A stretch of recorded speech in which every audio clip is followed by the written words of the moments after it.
La loi qui institue le péage et paysage en République de Guinée exige à ce que le site soit sécurisé par le haut commandement de la gendarmerie. Et c'est ce qui fait qu'aujourd'hui que nous sommes là sur le terrain avec le général Bala Samoura pour non seulement reconnaître le site, mais aussi regarder les voies et moyens, comment sécuriser le poste de péage et paysage. Devant l'équipe du général Bala Samoura, des simulations sont effectuées sur tout le dispositif.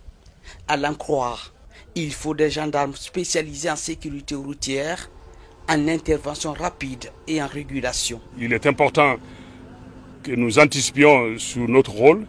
Et le DG il a favorisé cette visite ce matin, on est ici.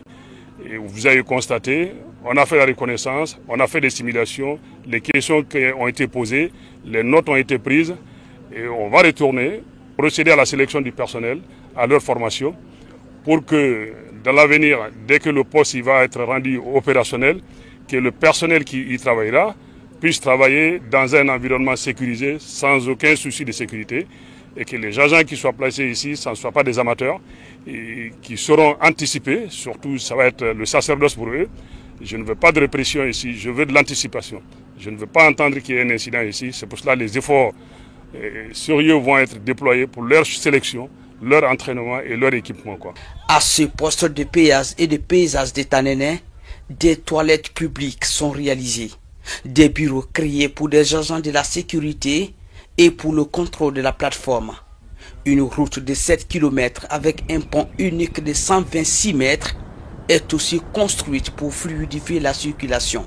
57 agents ont bouclé leur formation sur la manipulation des machines et la gestion de tout le système. Le travail va se faire en rotation puisque le poste va tourner en 24 heures. On sera obligé de faire par équipe. Il y aura 3 équipes. Une première équipe qui va travailler de 6 h du matin à 16 h, une deuxième équipe de 16 h à 22 h et une troisième équipe de 22 h à 6 h du matin. Cette révolution dans la circulation routière est le fruit d'un partenariat public-privé.